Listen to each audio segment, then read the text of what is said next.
Kota Pontianak adalah kota di Indonesia yang letaknya berada tepat di bawah garis khatulistiwa. Kota yang menjadi ibu kota Provinsi Kalimantan Barat ini juga dilalui oleh Sungai Kapuas, sungai terpanjang di Indonesia. Namun tahukah kamu mengenai sejarah kota ini? Berikut jadi berita berikan sejarahnya, seperti dilansir dari berbagai sumber. Ditinjau dari sejarahnya, kota Pontianak dulunya adalah sebuah hutan belantara yang tepat berada di simpang tiga sungai, yaitu Sungai Landak, Sungai Kapuas, dan Sungai Kapuas Kecil. Hutan belantara ini kemudian dibabat dan dibuka oleh sekelompok warga yang berasal dari Kerajaan Melayu. Warga yang dipimpin oleh Syarif Abdurrahman Al-Qadri ini menebangi pohon di hutan tersebut dan mendirikan kampungan sejak tanggal 23 Oktober tahun 1771. Pontianak dari pantauan satelit Google Earth. Syarif Abdurrahman Al-Qadri ini sendiri adalah anak seorang hakim agama dari Kerajaan Matan yang kemudian menjadi Raja Pontianak. Ia juga yang nantinya membangun Istana Kadriah, bangunan pertama yang jadi tanda berdirinya kota Pontianak. Selama proses pembukaan hutan, para warga terus saja diusik oleh makhluk-makhluk halus berwujud kuntilanak.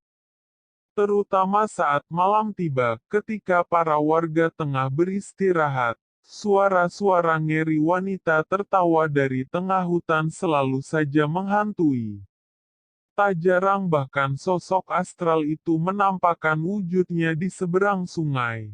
Syarif Abdurrahman Al-Qadri yang menjadi pimpinan rombongan menganggap gangguan dari sosok kuntilanak telah membuat pekerjaan mereka terhambat. Para rombongannya takut dan sebagian lagi ingin berhenti meneruskan pekerjaannya untuk pulang. Ia kemudian bersiasat untuk membawa sebuah meriam besar ke tengah hutan tersebut. Meriam yang dibawa ini kemudian akan selalu dinyalakan ke arah sumber bunyi kuntilanak agar kuntilanak kaget. Siasat ini pun pada akhirnya berhasil. Lambat laun, gangguan dari kuntilanak pun berangsur-angsur hilang. Para pekerja tenang dan hutan berhasil dibuka sepenuhnya.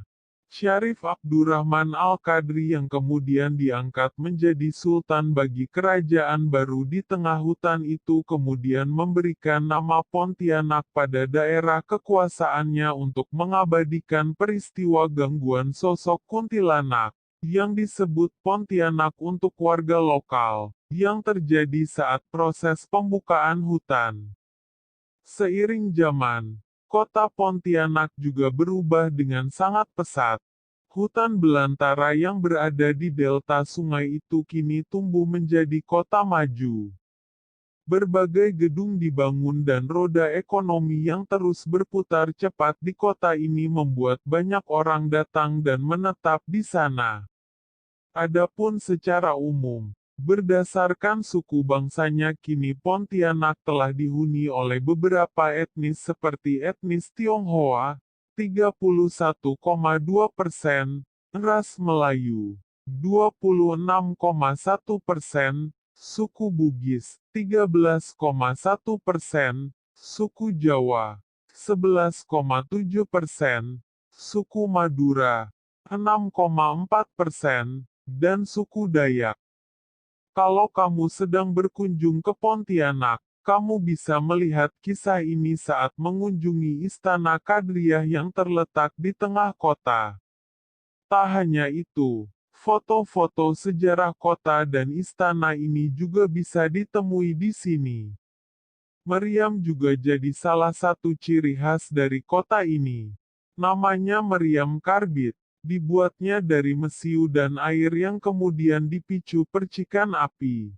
Festival Meriam Karbit biasanya digelar untuk meramaikan malam Idul Fitri. Bunyi meriam dipercaya bisa menakuti para kuntilanak sehingga mereka